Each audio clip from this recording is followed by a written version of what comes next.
안녕하세요. 반갑습니다. 행복한 하루입니다. 이번 시간은요, 행정 예고에 대해서 말씀드려 볼까 합니다. 화장품법이 있죠. 그 화장품법과 그 하위 법령으로서 대통령령인 시행령, 그리고 부령 또는 총리령인 시행규칙은요, 화장품법이 제정된 이후에 많은 개정이 이루어지고 있습니다. 2000년 화장품법이 시행이 된 첫 원년이죠. 그 이후에 시행령, 시행규칙 등 총 74회에 걸쳐서 개정이 이루어졌음을 볼 수가 있는데요. 국가법령정보센터에 따르면 화장품법을 치시면 다음과 같이 화장품법 밑으로 개정된 내용이 나오죠. 화장품법은 거의 22번에 걸친 화장품법이 개정이 됐죠. 시행령은 또 그 밑으로 한 10회에 걸쳐서 개정이 됐습니다. 시행규칙은 한 40여 회에 걸친 그런 시행규칙의 개정이 이루어졌는데요. 이러한 개정은요, 확정되기 전에 반드시 예고라는 것을 거치게 됩니다. 즉, 국민의 권리나 의무사항을 규정하는 법률이죠. 여기서는 화장품법이 되겠고요. 이러한 법률의 구체적인 사항을 위임한 하위규범인 시행령과 시행규칙의 개정을 예고하는 것이 입법예고라고 합니다. 입법예고.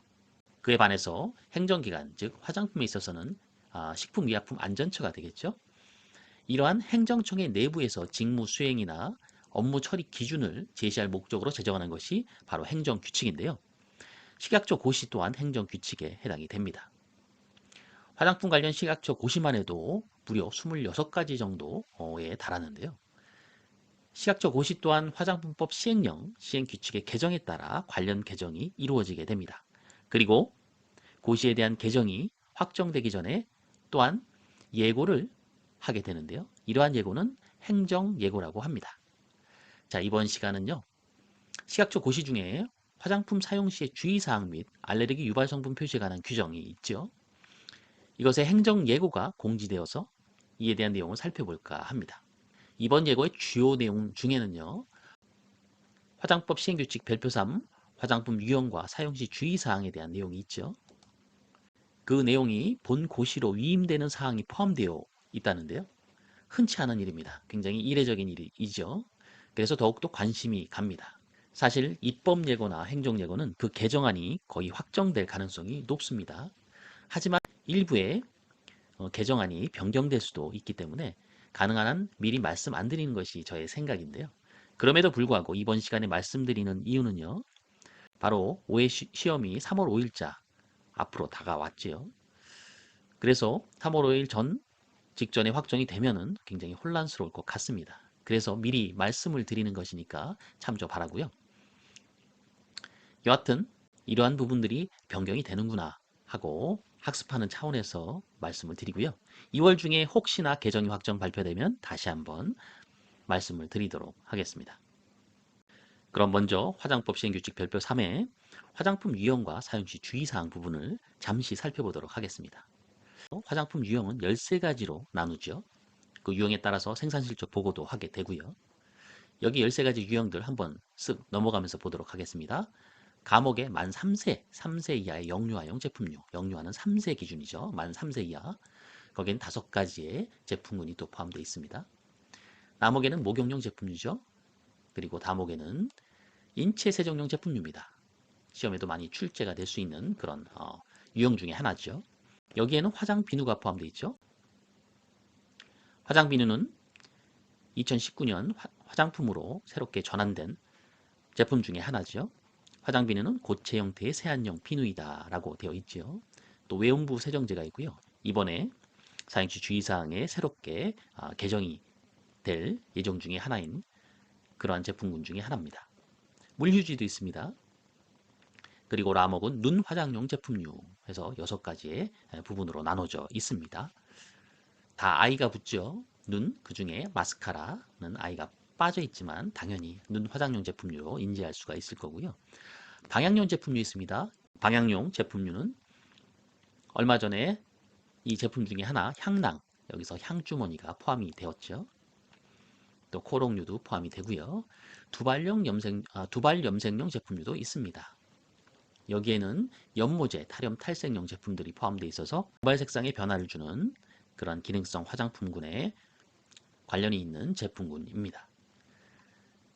자, 3목에는 색조 화장용 제품류가 있죠. 페이스 파우더 색조 화장용 제품류에 해당되죠. 파우더는 기초 화장용 제품류에 해당이 됩니다. 이렇게 헷갈리는 유형별 제품들 잘 기억하시고요. 그리고 두발용 제품류가 있습니다. 여기는 샴푸, 린스가 대표적이죠. 그리고 그 외에 많은 제품군들이 포함되어 있고요. 흑채, 두발용 제품류입니다. 흑채 역시 화장 비누와 마찬가지로 2019년도에 화장품으로 전환되었죠. 자목에는 손 발톱용 제품류입니다. 여기에는 뭐 네일 폴리시, 네일 에나멜 이런 것들도 있고요. 여기 네일 폴리시, 네일 에나멜 리무버도 있습니다. 어디서 본 제품군이죠.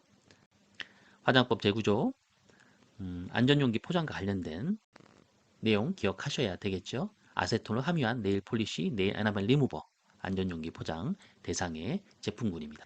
차목의 면도용 제품류도 있습니다. 여기에 텔컴이란 게 기존에 있었는데 이번에 남성용 면도용 파우더로 이름이 변경이 되었죠. 같이 기억하시고요. 자, 기초 화장용 제품류입니다. 기초 화장용 제품류 여기 파우더 포함되어 있습니다. 헷갈리지 마시고요. 손발의 피부 연화 제품 여기에 요소 재질의 핸드크림, 풋크림은 개별 시 주의사항 부분이 특별히 또 써야 되는 제품으로 되어 있죠. 요소 우레아입니다. 그리고 채취 방지용 제품입니다. 여긴 데오드란트가 있었죠. 옛날에는 의약 외품으로 분류됐던 것이 이제 화장품 쪽으로 넘어와서 데오드란트 그 밖에 채취 방지용 제품류 해서 채취 방지용 제품류로 들어온 제품군입니다. 채모 제거용 제품류도 있죠.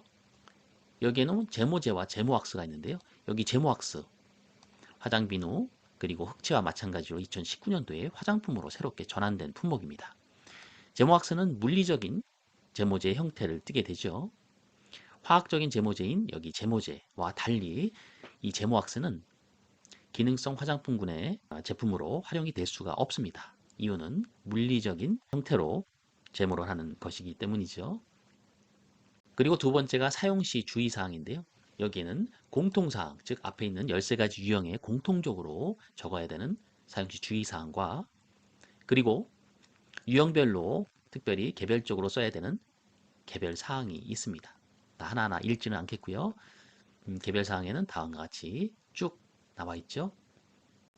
그 중에 하나 여기 고압가스를 사용하는 에어로졸 제품군 무수의 경우 뭐 이렇게 제외하는 내용도 포함되어 있습니다.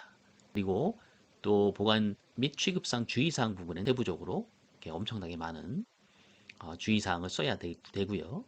추가적으로 고압가스를 사용하지 않은 분무형 자외선 차단제는 얼굴에 직접 분사하지 말고 손에 들어 얼굴에 바를 것이라는 사용시 주의사항 문구가 포함되어 있는데요. 이 부분이 이제 이번 뒤에 설명드릴 내용 중에 주요한 변동사항 중에 하나가 될 것이고요. 그리고 11번째 알파 하이드록시 엑시드 아하라고 하고요. 이것을 함유한 제품에 대한 사용시 주의사항이 있습니다. 이 부분은 그동안 1회부터 4회까지 시험을 보면서 단답형의 형태로 많은 내용들이 나왔던 부분이죠. 자, 아하 자체도 단답형 문항으로 출제된 사례가 있고요. 또 0.5% 이하는 제외한다라는 것도 중요한 부분으로 얘기가 될 수 있고요. 고농도의 아 성분이라고 해서 고농도라 함은 10%를 초과하여 함유되는 경우 또는 산도가 3.5 미만인 제품을 표시한다. 이럴 경우에는 요 문구를 써놔야 된다라는 내용도 있고요. 그런데 이번 개정을 하면서 이 부분이 유형에서 삭제가 되는 그런 부분이 발생하게 됩니다. 같이 기억하시고요. 그리고 연모제와 관련된 내용, 또 탈염 탈색제에 대한 부분, 또 제모제에 대한 부분 등등의 내용들이 사용시 주의사항에 포함되어 있고 마지막으로 그 밖의 화장품의 안전정보와 관련해서 기재 표시하도록 식품의약품 안전처장이 정하여 고시하는 사용상 주의사항을 또 적게 되어 있는데 이것이 바로 현행 식약처 고시로 나와 있는 사용시 주의사항 및 알레르기 유발 성분 표시에 관한 규정 이 고시죠. 자, 오늘 말씀드리려고 하는 본 요 고시에 대한 내용이 바뀌게 된다는 부분으로 행정 예고가 뜬 부분입니다. 현행 요 고시에 대한 내용은 보시는 바와 같이 성분에 따른 주의사항 문구 표시 문구가 별표 1에 나와 있습니다. 그래서 13가지의 특정 성분에 따라서 추가적으로 표시 문구를 적게끔 되어 있습니다. 그리고 별표 2에는 착향제, 즉 향료에 사용하는 착향제 구성 성분 중에 알레르기 유발 성분 25가지가 나와 있죠. 이 부분은 싹 다 인지를 하고 계셔야 됩니다. 시험에도 많이 출제됐던 부분이고요. 이렇게 표시 문구를 쓰기는 하되 전성분으로서 표시는 해야 된다는 얘기죠. 그럴 경우에 조건이 있습니다. 사용 후 씻어내는 제품에는 0.01% 초과, 사용 후 씻어내지 않는 제품에는 0.001 초과. 이미 다 시험에 단답형으로 출제됐던 것으로 기억하고요. 또 이 0.01%, 또 0.001%를 이 착향제에 포함되어 있는 유발물질의 함량으로 또 환산해서 또 문제에 출제되는 그 유형도 나온 것으로 기억이 나는데요. 이렇게 본 현행 고시에 대한 내용들 한번 살펴보았습니다. 그렇다면 이제 여기에 있는 현행 고시가 새롭게 개정이 되는 행정예고가 떴다는 내용 살펴보도록 하겠습니다.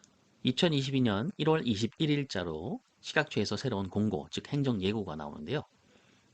좀 전에 말씀드렸던 화장품 사용 시 주의사항 및 알레르기, 유발 성분 표시에 관한 규정, 식약처 고시에 대한 개정사항입니다. 개정의 이유는 현행 화장품 유형 및 사용 시 주의사항은 화장법 시행규칙 별표 3에서 정하고 있죠. 말씀드렸던 내용이고요. 좀 전에. 화장품 사용 시 주의사항 중에 공통사항 외에 화장품 유형 구분 및 유형별 주의사항을 고시로, 현행 고시로 위임한다는 내용입니다. 그 위임과 함께 어떤 내용들이 변경이 되는지 설명하고 있는데요. 주요 내용은 화장품의 유형 구분 및 일부 유형을 삭제한다는 부분이 포함되어 있고요. 화장품 유형별 주의사항 및 성분별 주의사항을 통합한다라고 되어 있죠. 유형별 주의사항을 추가를 했는데요. 외음부 세정제에 주의사항이 하나 추가가 됩니다. 그렇다면 어떤 내용이 변경이 되는지 살펴보도록 하겠습니다. 행정예고에 대한 안을 살펴보면요. 별표 1에 화장품의 유형과 유형별 또 함유 성분별 사용할 때 주의사항 표시가 통합돼서 나오죠. 그래서 앞에 말씀드렸던 별표 3의 내용들이 다음과 같이 포함이 됩니다. 그리고 사용할 때 주의사항도 통합이 되는데 과목으로 유형별 주의사항 별표 3에 나와 있던 내용이 들어가게 되죠. 그리고 이 중에는 네 번째 샴푸라고 되어 있죠. 기존의 시행규칙의 별표 3에서는 모발용 샴푸라고 되어 있었던 내용이 샴푸로 변경이 되었죠. 그리고 외음부 세정제 중에서 하나가 추가가 됩니다. 즉 외음부에만 사용하며 질내에 사용하지 않도록 할 것이라는 말이 사용시 주의사항에 포함이 되죠. 기존에는 나부터 마까지의 내용이 되어 있었죠. 이 각각 유형에 따른 개별 주의사항에 대해서는 잘 숙지하고 계셔야 되죠. 선다형 형태로 나올 수가 있는 부분이기 때문이죠. 예를 들면 프로필렌 글리콜 화장품의 원료 중에 하나인데 이것을 함유할 경우에는 이 성분에 과민하거나 알레르기 병력이 있는 사람은 신중히 사용할 것이라는 사용시 주의사항 문구를 넣어야 되고요. 이런 경우에는 외음부 세정제와 또 손발의 피부연화 제품 우리아를 포함하는 핸드크림, 풋크림이 여기에 해당되는데 이 두 가지의 사용시 주의사항 문구에 포함될 수 있다. 자, 손발의 피부연화 제품 아까 말씀드렸을 때는 요소 제제라고 했죠. 요소가 바로 우레아를 얘기하죠. 새로운 개정에는 아예 우레아 화장품 원료 성분을 이렇게 바로 표시를 하였습니다. 그리고 고압가스를 사용하는 에어로졸 제품의 내용 중에 다음과 같이 가해사항이 추가가 되었는데요. 고압가스 안전관리법 제22조에 의해 따른 고압가스 용기 및 차량에 고정된 탱크 충전의 시설기술 검사 안전성 평가 기준 그 중에 표 여기에 기재사항이 이렇게 되어 있습니다. 도대체 이게 뭘까요? 그래서 한번 찾아보았습니다. 해당하는 평가 기준에 나와 있는 에어로졸 제품의 기재사항입니다. 낯이 익죠? 앞서서 말씀드렸던 원래 별표 3에 나와 있던 내용하고 굉장히 유사하죠. 여하튼 여기에 에어로졸 종류 1과 2가 나눠져 있고요. 연소성에 따라서 가연성이 있는 것들은 하기의 내용에 설명, 사용시 주의사항 문구를 포함시켜야 되고요. 또 그렇지 않은 경우에는 여기 있는 네 가지 형태의 주의사항 문구를 포함시켜야 합니다. 자, 이 부분을 고압가스를 사용하는 에어로졸 제품의 경우에 사용시 주의사항 문구로 써놓아야 한다는 얘기죠. 그 외에도 기존에 있는 그대로 나와 다에 대한 해당하는 내용을 넣어야 되고요. 그리고 앞서서 말씀드렸던 알파하이드록시 엑시드의 내용이 없어졌습니다. 그 부분이 삭제가 되었죠. 그렇다면 그 부분은 또 어디로 간 것일까요? 그 부분은 화장품 함유 성분별 주의사항 부분으로 포함이 되었습니다. 자, 여기에 알파 하이드록시 엑시드에 있는 내용들이 그대로 포함이 되어 있지요. 그리고 부틸파라벤, 프로필파라벤, 이소부틸파라벤과 관련된 파라벤과 관련된 함유 제품의 경우에 만 3세 이하 영유아의 기저귀에 닿는 부위에 사용하지 말 것이라고 되어 있죠. 기존에는 만 3세 이하 어린이라는 표현들이 표현되어 있었는데요. 어린이의 연령 기준과 영유아의 연령 기준이 나눠져 있기 때문에 거기에 맞게끔 사용 시 주의사항 문구의 표현이 변경이 되었습니다. 살리실릭 액시드 그 염류 및 함유 제품도 마찬가지로 만 3세 이하 영유아, 또 아이오도 프로피닐 부틸 카바메이트 제품도 만 3세 이하 영유아 이렇게 변경이 되었죠. 같이 참조하시기 바랍니다.